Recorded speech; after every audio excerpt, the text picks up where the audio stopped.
चलिए ठीक है। हेलो स्टूडेंट्स, जल्दी से फटाफट से आ जाइए जो भी यहाँ पर है, और लेक्चर को एक बार शेयर कर लेना। हेलो ईशान, कैसे हो? लेक्चर को एक बार शेयर कर लो यार जल्दी से, ठीक है ना?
चलिए, हेलो कंचन शर्मा, शिव कुमार, SK राजा, सभी लोग ध्यान से सुनना। पहला लेक्चर है प्लेन का, तो बहुत ध्यान से कोशिश करेंगे कि सभी की सभी चीज़ों को समझेंगे, अच्छे से समझ में आएगा, ठीक है?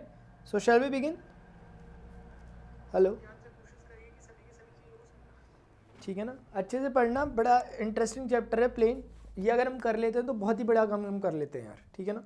चलो स्टार्ट कर रहा हूँ, ठीक है? गुड, शाबाश, बहुत बढ़िया। स्टार्ट कर रहे हैं। सबसे पहले मेरा शेड्यूल है, देख लें। प्लस पे क्लासेस चलती है, स्पेशल क्लासेस चलती है मेरी। एनडी की प्रिपरेशन जो भी स्टूडेंट कर रहे हैं वो इनके एडवांटेज ले सकते हैं, ठीक है ना? स्पेशल क्लास मेरी ये चल रही है 8:30 से 9:30 रोज़ रेगुलर चलती है इवनिंग में, जिसमें मैं टॉपिक डिस्कस कर रहा होता हूँ। आज हमने सर्किल का स्क्रैच से पढ़ना है, इसी में 8:30 से 9:30 वाले में, और ये रहता है। बाकी आप देख सकते हैं अनअकैडमी वॉरियर पे आता हूँ मैं, प्रणव पांडे यूट्यूब चैनल पे हम पढ़ाते हैं, तो ये मेरा ही चैनल है प्रणव पांडे। तो ये कुछ बातें हम इनका ध्यान रखना। बाकी एक इंपॉर्टेंट बात है, अभी जो आने वाली 23 जनवरी है, संडे होगा उस दिन आपका एग्जामिनेशन है। एक रियल टाइम एक्सपीरियंस आपको करने को मिलेगा एग्जामिनेशन का, मॉक टेस्ट टाइप के जो होते हैं वो समझो। तो इसको देना चाहिए हर किसी ने, जो भी एनडी की प्रिपरेशन कर रहा है। फ्री ऑफ कॉस्ट है। कहीं पर कुछ कोड वगैरह पूछा जाता है बाई चांस, तो आप इसको यूज़ कर सकते हो PRN31 को, so that you can freely use that product, ठीक है? आगे बढ़ रहे हैं। देखो, प्लेन के बारे में हम चीज़ें समझ रहे हैं, अगर आप समझेंगे ध्यान से तो समझ में आएगा यार। देखो जरा ध्यान से, प्लेन को हम स्टार्ट कर रहे हैं, स्क्रैच से पढ़ेंगे तो चीज़ें समझ में अच्छे से आ जाएंगी। देखो, एक्स एक्सिस होती है, ये वाई एक्सिस होती है, और ये जेड एक्सिस होती है। विश्वजीत समझ में आ रहा है शिव को? ये देखो 3 प्रकार की एक्सिस होती है। ये यहाँ पर सेंटर में कहीं पे ओरिजिन रहता होगा, इस तरह से बैठा हुआ। हमें अब प्लेन की क्वेश्चन बता, जैसे हमने लाइन को यूनिक बनाया था 2D में और 3D में, कि भाई एक पॉइंट से होकर बहुत सी लाइनें जा सकती है, लेकिन एक पॉइंट और फिक्स्ड एंगल से होकर एक ही लाइन जा सकती है। अभी स्पेस में हमने पढ़ा था कि एक लाइन एक पॉइंट से होकर बहुत सी लाइन जा सकती है, लेकिन उस पॉइंट से भी जाए और उस वेक्टर के बी वेक्टर के पैरेलल भी हो, तो ऐसी फिर एक ही लाइन हो पा रही थी हमारे पास। या फिर 2 डिफरेंट पॉइंट से कितनी लाइन जा सकती है एट अ टाइम? एक ही लाइन जा सकती है। फिजिकल लेवल पे प्लेन को यूनिक बना दिया तो काम हो जाएगा। मैं कहना क्या चाहता हूँ, इधर देखो, मैं कह रहा हूं कि ये एक प्लेन है, मैं इस प्लेन को स्पेसिफाई कैसे करूं? मैं कैसे बोलूं कि मैं जिस प्लेन की बात कर रहा हूं वो यही है, इसके अलावा दूसरा नहीं है? ऐसी क्या कंडीशन इसके साथ रख दूं मैं यार? जैसे आप मान लिया अपनी क्लास में पढ़ते हैं, आप मान लेते हैं कोई 12th क्लास के स्टूडेंट है, और 12th क्लास के स्टूडेंट का रोल नंबर 42 है मान लेते हैं, और वो क्लास 12th के सेक्शन A में पढ़ता है मान लेते हैं। अब आपके स्कूल में मैं आऊँगा, मैं आपको स्पेसिफाई कैसे करूँगा? क्या बोलूँगा? इस स्कूल में वो बच्चा पढ़ता है ना, ऐसे तो बहुत से बच्चे हैं उस स्कूल में, तो क्या बोलूँगा? क्लास 12th में पढ़ता है ना, अभी भी बहुत से बच्चे हैं। क्या बोलूँगा? सेक्शन A में अभी भी बहुत है। स्पेसिफाई करूँगा इस स्कूल में क्लास 12th में सेक्शन A का 42 रोल नंबर, वो आप ही है, इकलौते। यूनिक हो गए। तो वैसे ही कुछ कंडीशन इस पर लगा दें कि ये यूनिक बन जाए यार। अब मैं देखना जो कंडीशन लगाऊंगा क्या उससे यूनिक हो रहा है, आपको दिख रहा है कि नहीं दिख रहा? नहीं दिख रहा होगा तो बोल देना नहीं दिख रहा। फिलहाल मैं कहता हूं कि इस प्लेन के बारे में एक खास बात ये पता है हमें कि ये प्लेन जो है, इसके परपेंडिकुलर एक जो वेक्टर है एन वेक्टर, मैं वो बोल रहा हूं हमें पता है। मैं बोल रहा हूं कि ये प्लेन की खास बात यह है कि एन वेक्टर के परपेंडिकुलर होगा। तो क्या ये यूनिक हो गया? क्या इकलौता एक ही ऐसा प्लेन हो सकता है जो इस गिवन वेक्टर के परपेंडिकुलर हो? ना, बहुत सारे हो सकते हैं। कैसे बहुत सारे? क्योंकि इसी प्लेन के पैरेलल जो दूसरा प्लेन होगा, उसके पैरेलल जो दूसरा प्लेन होगा, उसके पैरेलल जो दूसरा प्लेन होगा, इतने इन्फिनिट जो प्लेन की सीरीज है पैरेलल, वो सभी के लिए ये नॉर्मल वेक्टर की तरह बिहेव कर रहा है, एन वेक्टर सभी के लिए परपेंडिकुलर है, तो यूनिक नहीं हो पाया, क्योंकि मैं कहूंगा कि मेरा प्लेन वो है जो क्या है, इस एन वेक्टर के परपेंडिकुलर है। ये सारे प्लेन लाइन से खड़े हो जाएंगे हम करके। हमने केस को थोड़ा जरूर ठीक बनाया है, हमने बता दिया कि बच्चा क्लास 12 में पढ़ता है, लेकिन अभी भी बहुत से बच्चे वहाँ पे हैं, इसलिए यूनिक नहीं हुए आप। तो हमें अब स्पेसिफाई करने के लिए काम करना होगा। मैं कहता हूँ अभी रुक जाओ, मैं कहता हूँ एक खास बात और है कि ये जो प्लेन है, ये ओरिजिन से जो डिस्टेंस रख रहा है, that distance is D unit का डिस्टेंस ये रख रहा है।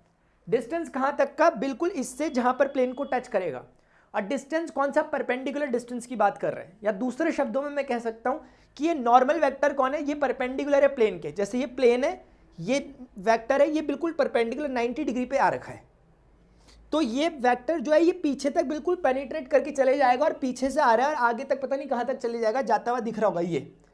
लेकिन ओरिजिन से यहाँ तक का जहाँ पर उसने उसे पेनिट्रेट किया, उस जगह तक का जो डिस्टेंस है वो स्मॉल डी मैं कहता हूँ, मुझे पता है।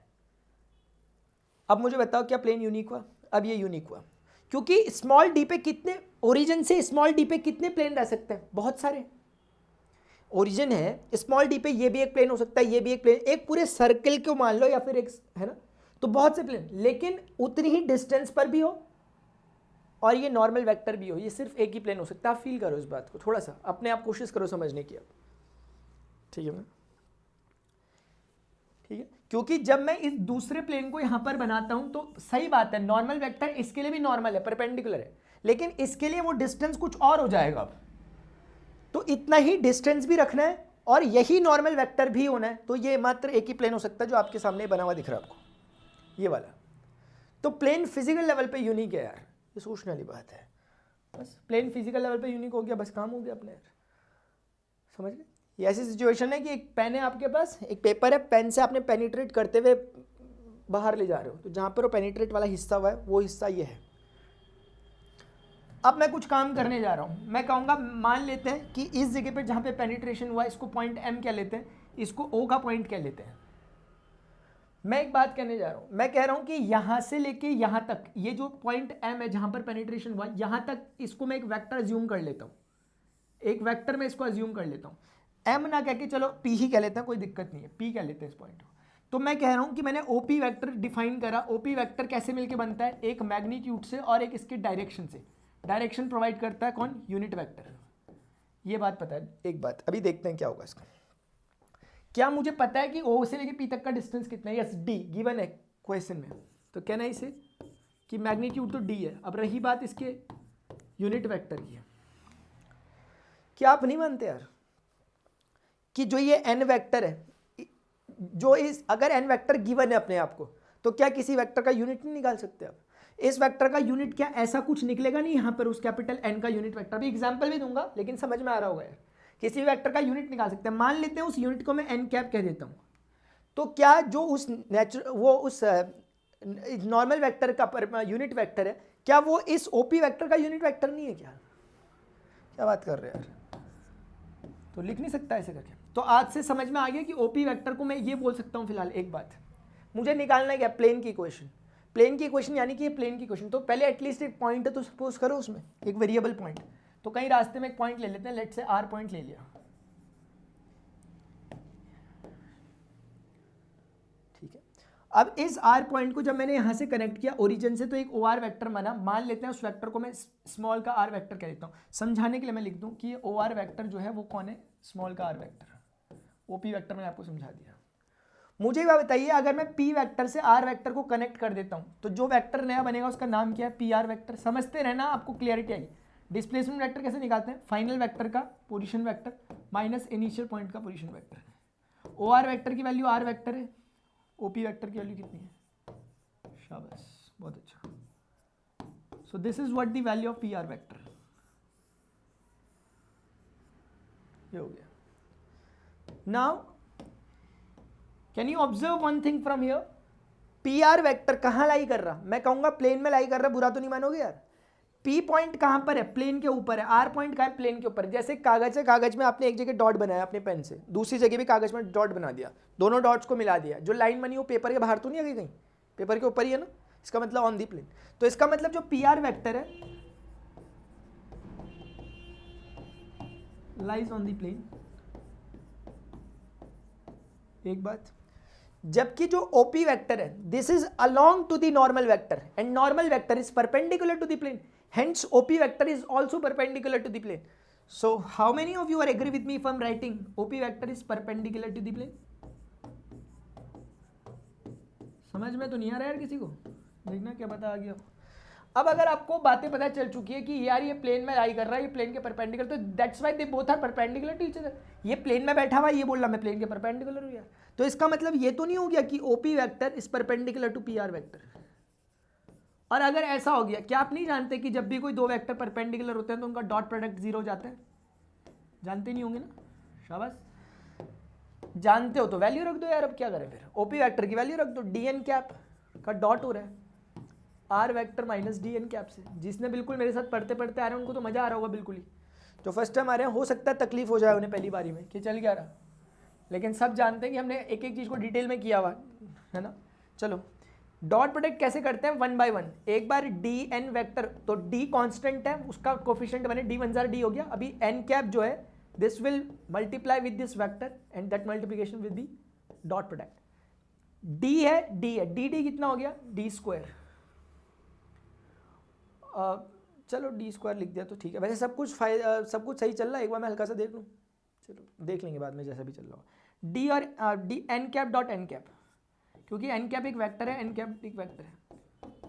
और आप जानते होंगे कि N cap dot N cap का मतलब क्या होगा, magnitude of N cap, magnitude of N cap and angle between them, that will be 0 degree.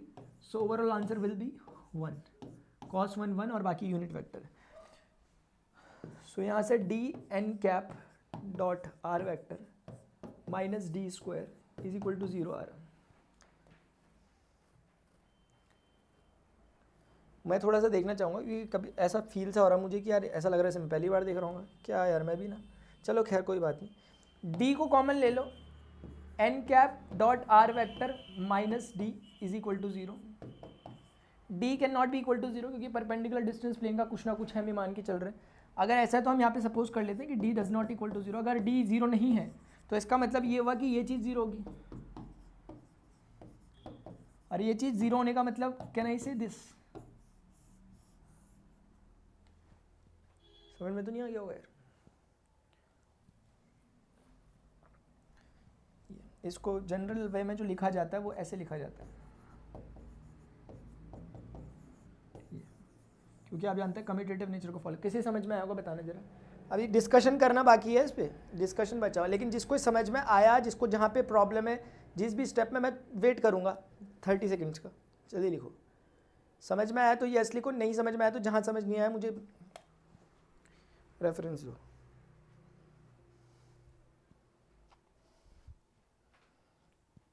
Hello,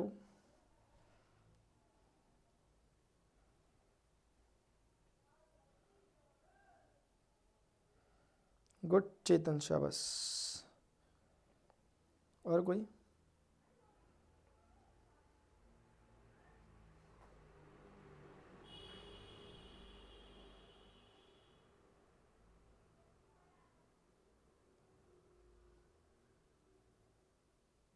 अच्छा आप दुबे जी हैं, ठीक है चेतन, ठीक है समझ में आया। ये वेक्टर फॉर्म में आपने प्लेन की इक्वेशन निकाल दी, जहाँ पर इनके मतलब जो है वो बिल्कुल क्लियर होने चाहिए। जो यहाँ पर डी आपको दिखाई दे रहा है, this is what the perpendicular distance from origin to the plane.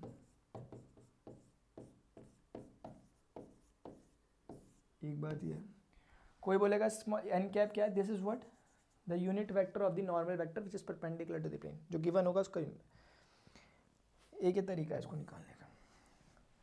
अभी थोड़ा समझो जरा, अभी मैं कुछ करने वाला हूँ। जो ये इक्वेशन आई है आपके पास, ये कुछ इस प्रकार की है कि R vector dot N cap is equal to D. थोड़ा कोशिश करेंगे समझें बात को, क्योंकि अगर आप ये फंडे समझ गए, क्वेश्चन आपको बिल्कुल विचलित नहीं कर सकते अगर आपको ये फंडे समझ में आ चुके हैं तो। एक्स वाई जेड, ये हमारा प्लेन था वो वाला जिसकी हम बात कर रहे थे, इस तरह का, इस तरह का वो प्लेन था। दोबारा से मैं इसे रीड्रॉ कर रहा हूँ। यहाँ से यहाँ तक मैं वो पॉइंट P था जहाँ पर पेनिट्रेट हुआ था वो, और उसके बाद ये ऐसे निकल गया था, n वेक्टर था। जो भी था मैं दोबारा से एक बार बना के आपको कुछ समझाना चाह रहा हूँ। जब ये n वेक्टर है तो ये गिवन होगा ना, गिवन कैसे होगा, कुछ इस फॉर्मेट में गिवन होगा, कुछ ना कुछ a b c की वैल्यूज होंगी, कोई रियल नंबर इस तरह से। कुछ जो डिस्टेंस होगा यहाँ से यहाँ तक का डिस्टेंस d अपने को गिवन होगा, यहाँ से यहाँ तक का डिस्टेंस कितना है वो अपने को गिवन होगा। मैं ये कहना चाह रहा हूँ कि आपको कोई कहे कि यूनिट वेक्टर निकालना है तो आप निकालोगे कैसे, n vector divided by its magnitude will give you n cap, है ना। यानी कि ai cap plus bj cap plus c की कैप जो भी है उसको उसके मैग्नीट्यूड से डिवाइड करना। आप जानते हैं इसका मैग्नीट्यूड इतना बन रहा, n कैप निकालने का तरीका आपको पता चल गया। क्या आपको एक कॉन्सेप्ट याद तो नहीं आ रहा, रास्ते मैंने कुछ दिन पहले बोला था, कितनों को ये याद आ रहा होगा कि n cap is equal to li cap plus mj cap plus n। मैं ज़्यादा नहीं बोलूँगा इसका, मैं बिल्कुल नहीं बोलूँगा ज़्यादा, क्योंकि मैंने पढ़ा रखा। मैं चाहता हूँ जिसने पढ़ा नहीं उन्हें आए भी ना समझ में भी, क्योंकि आगे दिक्कत होगी। हमने पढ़ रखा था कि किसी भी यूनिट वेक्टर के जो i j k के कोफिशिएंट होते हैं वो उसके डायरेक्शन कोसाइन को रिप्रेजेंट करते हैं। तो मैं ये कहना चाहता हूँ कि ये जो n कैप है ये क्या है, ये नॉर्मल वेक्टर का यूनिट वेक्टर है। मान लेते हैं इस नॉर्मल वेक्टर के जो डीसीज होंगे वो lmn होंगे, अगर मान लेते हैं तो इससे मैं ये समझ सकता हूँ कि जो n कैप की वैल्यू होगी that will be equal to li cap plus mj cap plus nk cap. क्या मैं मान सकता हूँ? बिल्कुल मान सकता हूँ। और मैं कार्टेशियन फॉर्म में रिजल्ट नहीं, आर वेक्टर कौन है, वो जो जनरल पॉइंट आपने सपोज किया हुआ कहीं पर एक्स वाई जेड टाइप का, उसका वेक्टर पोजीशन वेक्टर, यानी कि X I cap plus Y J cap plus Z K cap dot होगा L I cap plus M J cap plus N K cap से। डॉट प्रोडक्ट कैसे होता है, corresponding to corresponding, L X plus M Y plus N Z, that will give you D. ये हमें पता चल गया, ये कार्टेशियन फॉर्म आ गई है, इंपॉर्टेंट है काफ़ी ज़्यादा। ये सब समझाऊंगा, अभी क्वेश्चन कराऊंगा तब समझा दूंगा। दूसरी बात है, हो सकता है कोई इसको ऐसे ना करके प्रॉपरली जैसे दिया है वैसे ही करने की कोशिश करे। मेरा कहने का मतलब है आर वेक्टर को x I cap dot plus Y J cap plus Z K cap लिखेगा, बहुत अच्छा। उसके बाद हो सकता है सामने वाला यहाँ पर एक काम करे और उस एन कैप को वैसे लिखे जैसे मैंने वहाँ सॉल्व किया हुआ।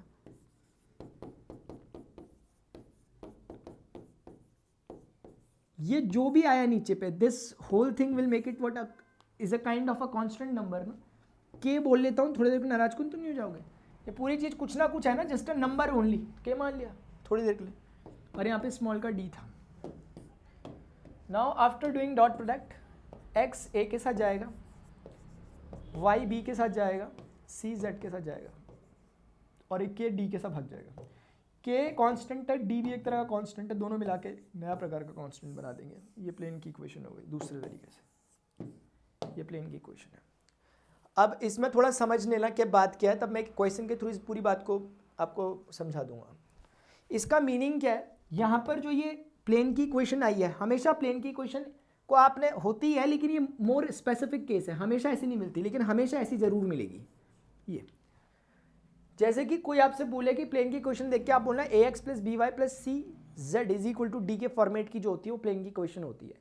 जहां पर आप बोल सकते हो कि ए बी सी कोई और नहीं है, ये डी आर्स हैं, ये डायरेक्शन रेशियो है किसके, उस नॉर्मल वेक्टर के जो प्लेन से पार करके जा रहा था उसके डी आर है। तो इसको देख के आप तुरंत ए के पीछे आई, बी के पीछे जे, सी के पीछे के लगाकर तुरंत से नॉर्मल वेक्टर की वैल्यू बता सकते हो।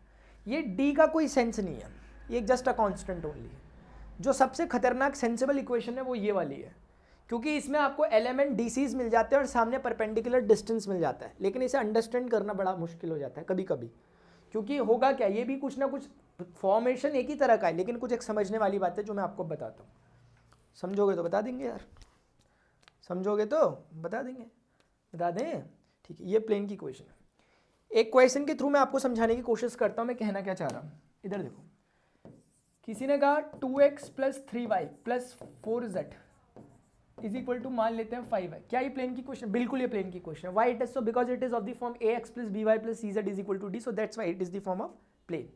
So now the question is, can you extract those ingredients by which you can get the equation of a plane? हमने इक्वेशन ऑफ प्लेन कैसे पाई थी? नॉर्मल वेक्टर था हमारे पास परपेंडिकुलर डिस्टेंस था, कैपिटल एन और स्मॉल डी। ये कहते हैं क्या आप अब इक्वेशन दे रहे हैं, क्या आप रिवर्स कर सकते हो क्या यार? कैपिटल एन और स्मॉल डी, नॉर्मल वेक्टर और perpendicular distance from the origin to the plane, normal vector ये और perpendicular distance from the origin to the plane, ये दो चीजें इंफॉर्मेशन गिवन थी, प्लेन यूनिक हुआ था, इक्वेशन निकली थी। वो कह रहे हैं कि अब इक्वेशन हम दे देते हैं, आप उन दो चीजों को निकाल के दिखा दो यार। तो हमें काम करना पड़ेगा। देखो जब मैं इसे कंपेयर करता हूं ax plus B Y plus C Z is equal to D से, तो मैं जो ज़्यादा से ज़्यादा काम कर सकता हूं वो ये कि A I cap plus B J cap plus C K cap की वैल्यू निकाल सकता हूं कंपैरिजन से। और जो मैंने कोई बात कुछ नहीं, नॉर्मल वेक्टर को सपोज किया था पीछे, तो अगर मैं वो निकाल सकता हूं तो मैं a2 आ रहा, b3 आ रहा and that will be equal to 4, तो मेरा नॉर्मल वेक्टर निकल गया। एक बात, नॉर्मल वेक्टर निकाल सकता हूं, एक काम तो मैं ये कर सकता हूं। अब दूसरी बात आती है कि ये D5 है, क्या कर लोगे? कुछ खास नहीं कर सकते, करने वाले कर लेंगे, लेकिन मैं नहीं चाहता आप वैसा करें। फिर मैं कंपैरिजन कराऊंगा, चीज़ें याद कराऊंगा, रहने दो। चाहे तो मैं आपको याद करा सकता हूँ, D square root of A square इसका उसका होता है, तो उसकी हेल्प से आप डी निकाल दोगे। के की वैल्यू क्या है वो देखो ना, के की वैल्यू क्या है, के की वैल्यू क्या है? Square root A square plus B square plus C square. अभी ए बी सी क्योंकि आपको मिल चुके हैं, उसकी वैल्यू यहाँ डाल के डी से मल्टीप्लाई करके कंपैरिजन हो सकता है ना आसानी से, समझ रहे हो आप? लेकिन मैं करूंगा नहीं वैसा, क्योंकि हमने कैपिटल डी किसको माना है? इसका मल्टीप्लिकेशन को हमने कैपिटल डी माना है, इन दोनों के मल्टीप्लिकेशन को। ये नोन है, कैपिटल डी नोन है, तो स्मॉल डी निकाल दोगे ना, लेकिन हम करेंगे नहीं ऐसा। तो मेरा कहने का मतलब है इस इक्वेशन से कोई बहुत बड़ा खास काम नहीं आप कर सकते, जबकि कोई करने वाला अगर याद रख सकता है चीज़ों को तो वो ऐसा याद कर सकता है, तो कर ले यार, अच्छी बात है फिर। कि अगर किसी को याद आ जाए कि इस चीज़ को मैंने स्मॉल डी माना था, सॉरी स्मॉल डी के साथ मल्टीप्लिकेशन था, एक मिनट रुकना जरा, हाँ ठीक है, स्मॉल डी के साथ उसका मल्टीप्लिकेशन था ना। किसी को अगर ये याद आ जाए कि इस चीज़ को मैंने वो माना था कैपिटल डी, तो सामने वाला भी एक काम कर सकता है, डी इज इक्वल टू निकाल सकता है कैपिटल डी 5 अपॉन ये ए का स्क्वायर, 2 का स्क्वायर, 3 का स्क्वायर, 5 का स्क्वायर, 4 9 13 5 13 और 17 16 29 शायद 29 रूट 29, देख लेना जितना भी होगा। ये सामने वाले ने आपको आंसर दे दिया कि स्मॉल डी की वैल्यू निकाल दे, and this small D is very efficient. This is what, my dears, perpendicular distance from the origin to the place. This is non-sensible basically, but it is sensible. Although we have derived this with the help of this also, लेकिन ठीक है। अब मैं आपको एक बात बताता हूँ, ये एक तरीके से आपने कैपिटल एन और डी की वैल्यू निकाल के दे दी उन्हें, लेकिन मेरा जो सलाह रहती है स्टूडेंट्स को वो ये रहती है कि जब भी कभी आपको इक्वेशन मिले 2x plus 3y plus 4z, इधर देखो ध्यान से, इधर देखो, जैसे मुझे ax plus B Y plus C Z is equal to capital D मिला। मेरी बात बहुत ध्यान से समझना है, ये बड़ी काम की बात है, मैं चाहता हूँ हर कोई जाने इस बात को जो मैं कहने वाला हूँ। एक काम करो यार, मुझे पता है, इधर देखना, ये जो फॉर्म है ना, ये जो फॉर्म है, एक काम करते हैं, इधर आना प्लीज, थोड़ा सा ज़्यादा नहीं, आराम से आना। ये जो फॉर्म मिली है मुझे R vector dot N cap N vector वाली, क्या मैं वहाँ से, क्योंकि मुझे पता है कि भाई जो एन वेक्टर होगा उससे उसके मैग्नीट्यूड को डिवाइड करते हैं तो स्मॉल एन मिलता है, तो मैं चाहता हूँ एक बार अपनी इक्वेशन को मैं एक बार चाहता हूँ कि कैपिटल एन के टर्म्स में लिखूँ, इसलिए मैं एन कैप को रिप्लेस कर सकता हूँ बाय दिस वन।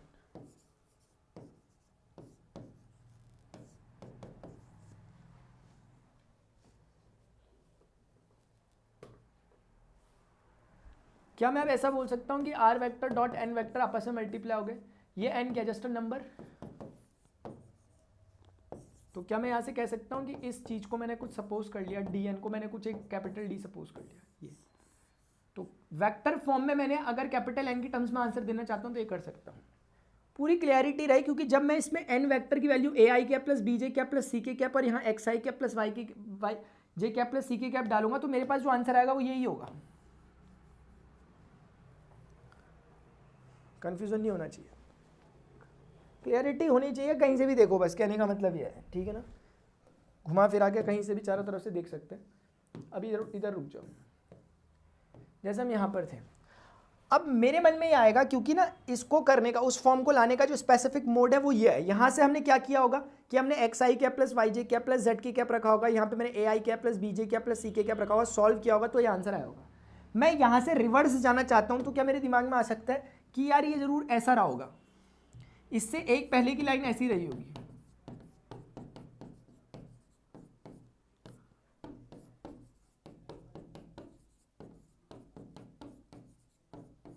ऐसी रहेगी इससे पहले की लाइन। तो ये कौन है? ये तो आर वेक्टर होता है।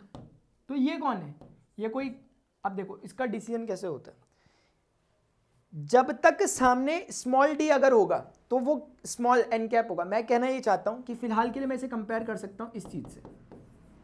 तो आप देख रहे होंगे हम घुमा फिरा के एक ही बात पे आ रहे हैं बार बार। अब आपने डिसीजन कैसे लेना है क्वेश्चन करते समय, इधर देखो, जैसे कि यही चीज जो मैं बता रहा हूं उसका एग्जाम्पल देखो, एग्जाम्पल में कैसे समझ में आएगा।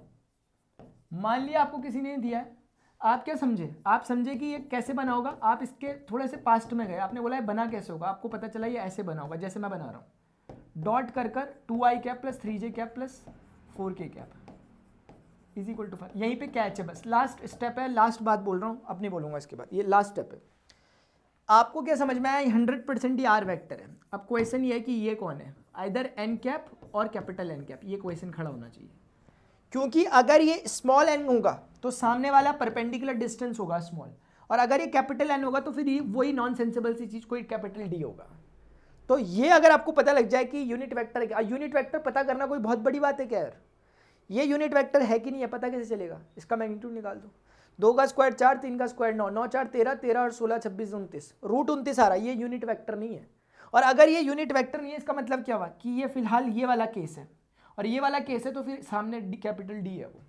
लेकिन हम चाहते हैं कि हम स्मॉल डी निकालें, तो आप जानते हैं कि अगर स्मॉल डी निकालना है तो इसको आपको यूनिट बनाना होगा, और यूनिट बनाने के लिए इसके मैग्नीट्यूड से डिवाइड करना होगा। आप अपनी मर्जी से तो किसी को डिवाइड कर नहीं सकते, यहां भी कर लो फिर। अब क्या हो जाएगा, ये चीज कोई यूनिट वेक्टर बन गई तो ऑटोमेटिकली वो रिजल्ट कोई और नहीं है, स्मॉल डी बन चुका है ऑटोमेटिकली। ठीक है, कहने का मतलब यह है कि अगर ये एक्स आई कैप है, वाई जी कैप है, जेड की कैप है, सही है, बहुत अच्छा। अब अगर वो जो भी है उसको उसके मैग्नीट्यूड से डिवाइड कर दो, उससे क्या हो जाएगा, वेक्टर मैग्नीट्यूड से जैसे ही डिवाइड होगा रूट 29 से, अब ये चीज यूनिट वेक्टर बन चुकी होगी। आप सॉल्व करके देख लेना, तो यहां किया तो वहां भी करना पड़ेगा। अब जो यहां पर आई चीज ये पक्का क्या होगी, स्मॉल डी होगी। क्यों? क्योंकि सामने वाला एन कैप बन चुका है। तो with the help of this, that's how you can get the value of capital N and small D. Normal vector और स्मॉल डी को निकाल सकते। नहीं आया समझ में, लेकिन यस नो बोलने की हो रही है वैसे।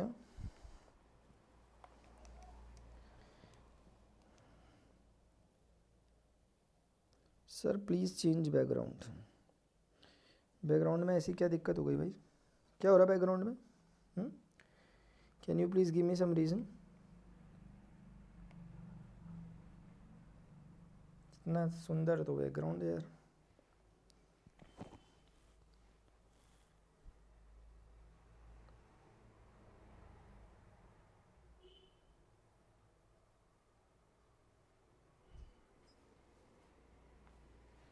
बफरिंग हो रही क्या? अच्छा मैं समझ गया क्यों हो रही थी, अब नहीं होगी।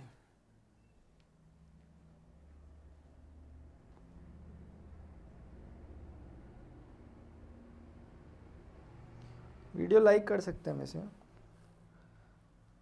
इधर आ जाओ। तो हमने अभी कुल मिला जुलाकर जो सीखी बात वही है कि R vector capital N vector is equal to capital का डी। ये प्लेन की एक इक्वेशन होती है, R vector dot N cap is equal to small D, ये भी प्लेन की इक्वेशन होती है। दोनों की दोनों वेक्टर फॉर्म है, लेकिन फ़र्क इतना है कि जो दूसरी वाली है वो बड़ी सेंसिबल है, क्योंकि दूसरी वाली में हमें यहाँ से ये जो चीज़ मिलती है that is perpendicular distance from origin to the plane.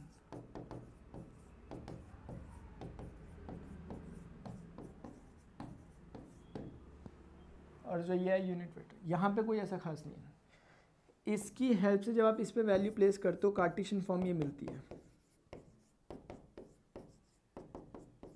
जो जो कि जनरल प्लेन की इक्वेशन है। इसको सॉल्व करेंगे तो इसके प्लेस पे एल आई के वही रखेंगे, तो इसलिए ऐसा मिलेगा।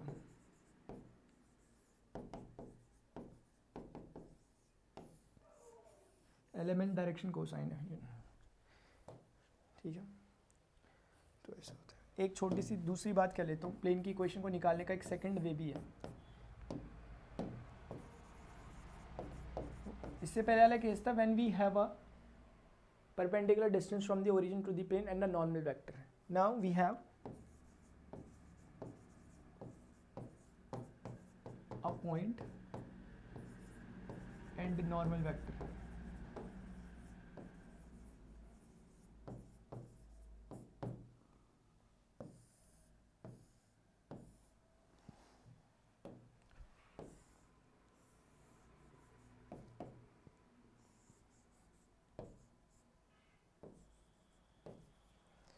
देखना जरा, प्लेन फिर से प्लेन को यूनिक बनाना चाह रहे हैं। मैंने कहा कि इस प्लेन की खास बात है कि एक normal vector, perpendicular normal vector मुझे पता है, एन वेक्टर। तो आपने कहा इसमें खास बात क्या है, क्योंकि ऐसे तो बहुत से प्लेन हो सकते हैं जिनके लिए नॉर्मल वेक्टर क्या हो, सबके लिए नॉर्मल। ऐसे तो बहुत से पैरेलल प्लेन हो सकते हैं जिनके लिए नॉर्मल वेक्टर परपेंडिकुलर हो। मैंने कहा लेकिन खास बात यह है कि उसको इस पॉइंट से भी गुजरना चाहिए, point P, x1, y1, z1। अच्छे से देख लो इस क्वेश्चन को। अब इस पॉइंट से कितने प्लेन जा सकते हैं, बहुत से। ऐसे ये एक प्लेन जा सकता है, ये एक प्लेन जा सकता है, ऐसे पता नहीं कितने 3600 प्लेन जा सकते हैं। लेकिन फिर वो परपेंडिकुलर नहीं होंगे उस नॉर्मल वेक्टर के। ऐसे ही नॉर्मल वेक्टर के पैरेलल तो बहुत से, मतलब नॉर्मल वेक्टर के परपेंडिकुलर तो बहुत से प्लेन हो सकते हैं, लेकिन फिर वो इस पॉइंट से नहीं जाएंगे। अब जो दोनों एक साथ होगा, इस प्लेन, इस पॉइंट से भी जाए और इस नॉर्मल वेक्टर के परपेंडिकुलर भी हो, वो सिर्फ एक ही प्लेन होगा जो आपको सामने दिखाई दे रहा है। अब इसको हमें निकालना है। तो जो वो पॉइंट गिवन पॉइंट है, इसके मैंने कनेक्ट किया, इसके वेक्टर को मैंने ए वेक्टर कह दिया। आप भी अब से इसे ए वेक्टर ही कहेंगे, गिवन पॉइंट के पोजीशन वेक्टर को। So can I say OP vector is equal to A vector हो गया in Cartesian, we can call it as, ऐसा कुछ ही हो गया। हमें कोई एक जनरल पॉइंट अज्यूम करना पड़ेगा। यहाँ कहीं पे मैंने एक जनरल पॉइंट अज्यूम कर दिया। Let us say the coordinate of this general point will be X Y Z and this is the point, this is the representative point which can lie anywhere of the surface of the plane. इसको जब मैं इसके साथ connect करता हूँ, then the thing what I am getting is R vector and that will be O R vector मिल गया, which is X I cap plus Y J cap plus Z K cap. Good, ध्यान से समझना। पिछली बार जैसे काम किया था, क्या कर सकते हो इस बार भी वैसे ही ट्राई करते हैं। एवं बताओ, अगर मैं इसको इसके साथ कनेक्ट कर लूँ, पी आर वेक्टर की वैल्यू कितनों को समझ में आ जाएगी कि डिस्प्लेसमेंट वेक्टर है, फाइनल वेक्टर का पोजीशन, मतलब समझ रहे होंगे शायद आप। ये सब पढ़ा लिखा के आ रखा हूँ, इसलिए ज़्यादा बोल नहीं रहा। कार्टेशियन में चाहो तो निकाल देना, अभी मन नहीं कर रहा, ठीक है। तो अभी फिलहाल इतना ही लिख देता हूँ ये। अब एक बार बताओ, R vector minus A vector, अगर मैं कहता हूं कि लाइज ऑन अ प्लेन, गलत तो नहीं कह दिया मैंने? ये कहां लाई कर रहा, प्लेन में, क्यों?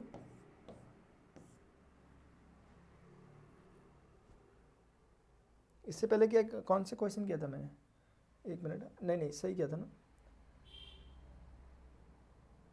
एक मिनट है। इससे पहले मैंने क्या किया था यार, एक मिनट, मैं कुछ देखना चाहूंगा।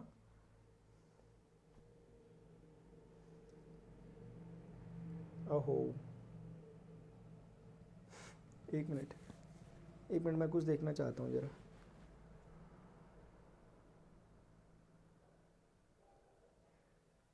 पी आर सही है, हाँ ठीक तो है, पी आर ओ आर, हाँ बिल्कुल ठीक है, ठीक है यार, मुझे बड़ी चिंता हुई थी। मैंने कहा सारा गलत करने के बाद भी आंसर सब कुछ सही आएगा। ये बड़ी बात गलत हो गई थी। चलो खैर, यहाँ पर हम देख रहे हैं। अब आप मुझे बता सकते हैं कि प्लेन, ऐसे ही नॉर्मल वेक्टर जो है वो कहाँ लाई कर रहा है? Normal vector perpendicular to the plane है। This is what perpendicular to the plane, बोलने वाली बात ही नहीं है। अब आप समझ गए कि ये प्लेन के परपेंडिकुलर है, वो प्लेन में लाई कर रहा है। इसका मतलब पी आर वेक्टर और एन वेक्टर आपस में डॉट प्रोडक्ट करके आंसर 0 देंगे, because P R vector is perpendicular to the normal vector.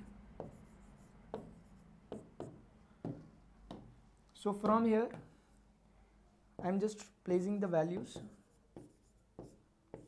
N vector की वैल्यू डाल दी। And this is equal to 0। इधर ध्यान से देखना, आर वेक्टर का एन वेक्टर के साथ dot product minus A vector का एन वेक्टर के साथ डॉट प्रोडक्ट इक्वल टू 0 है। क्या मैं इक्वल टू के उधर ले जाके इसे ऐसा कर सकता हूँ? This will be the result first of all, the first thing. ठीक है, एक बात तो ये हो गई। ऐसे वैसे किया नहीं जाता, उतना ही किया जाता है जितना कर रखा, यानी कि जो ये लिखा हुआ यही इसका आंसर माना जाता है, मतलब माना क्या जाता है, याद इतना रखा जाता है, कोई सेंस नहीं माना जाता दूसरा आगे सॉल्व करने का। ये आपकी इक्वेशन हो गई है प्लेन की, है ना। This is the equation of a plane when we have a point from where the plane is passing and also the perpendicular normal perpendicular which is perpendicular to the plane. अभी इसमें क्या हो सकता है, कोई चाह रहा है मैं इसे स्मॉल एन की फॉर्म में लिखूं, तो वो क्या कर सकता है, you can divide this equation by the magnitude of this here and here, but that will make it 0 again, and from here the things will be transformed. Now r vector minus a vector, n vector divided by its magnitude will give you what my dears? Unit. तो आप देख लें, बाद में जब मैं लिखूंगा तो कंफ्यूज मत हो जाना। जब मैं आगे जाकर, अभी मैं आगे जाकर, अरे बाप रे बड़ा खतरनाक लंबे असर है यार इसके तो।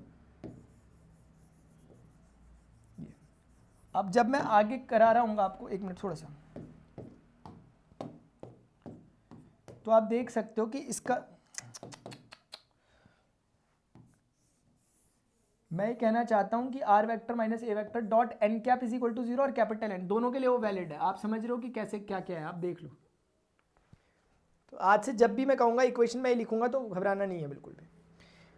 एक काम करते हैं, फटाफट से कार्टेशियन फॉर्म निकालते हैं। जैसे इस इक्वेशन में R vector minus A vector कितना होगा, एक्स वेक्टर, इसमें से आपको माइनस करना है उसको, आर वेक्टर माइनस, तो एक्स माइनस ए, कितने लोग समझ पा रहे हैं,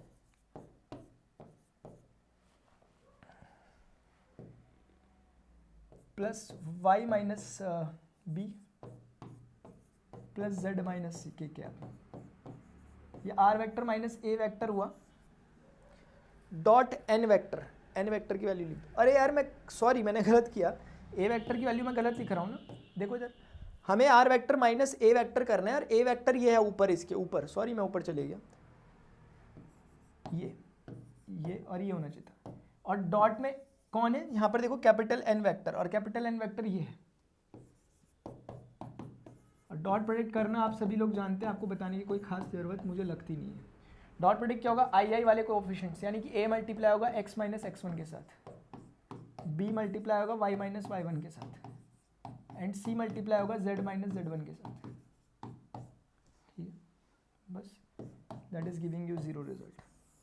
सो this is the equation of a plane which is passing through a given point and perpendicular to the normal. एक बात है, ये इक्वेशन आई, मतलब आपको ऐसा नहीं लगना चाहिए कि कुछ अलग आया अभी भी सेम है। एक बात बोल रहा हूँ, इक्वेशन यही है, लोग यही ध्यान रखते हैं। x1 y1 z1 क्या है, गिवन पॉइंट का कोऑर्डिनेट, abc क्या है, नॉर्मल वेक्टर के डायरेक्शन रेशियोज। कोई चाहे तो ऐसा कर सकता है ax plus by plus cz minus का ax1 माइनस का by1 माइनस का cz1। अब मुझे बताओ, ये तीनों की तीनों क्वांटिटीज आपको नोन है कि नहीं है, abc n वेक्टर के कोऑर्डिनेट दिए होंगे, ऐसे ही x1 y1 z1 given point के कोऑर्डिनेट दिए होंगे। सो प्रॉपर जो एक रिजल्ट आएगा that will give you a constant number. So I am assuming it as d। तो उधर ले जाके आपको कैसे भी यहीं भी रख सकते हो। तो क्या ये आंसर वैसे ही आ गया जो हमने पहले पढ़ा था, आएगा ही, क्योंकि प्लेन की इक्वेशन निकाली है आपने, आना ही था ऐसे, आया।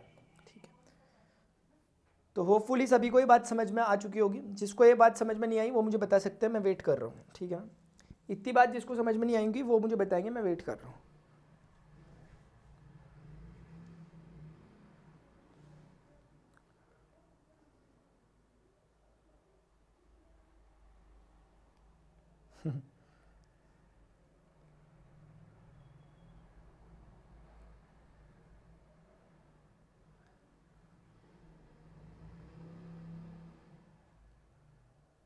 मॉक टेस्ट 23 को आप जाना, आपको मैंने बताया भी था, जो स्टूडेंट पूछ रहे हैं मैंने आपको बता रखा है। आपको ये हमारा होने वाला है, ठीक है ना, टेस्ट सीरीज चलने वाली है, तो इस टेस्ट सीरीज को आप दे सकते हैं।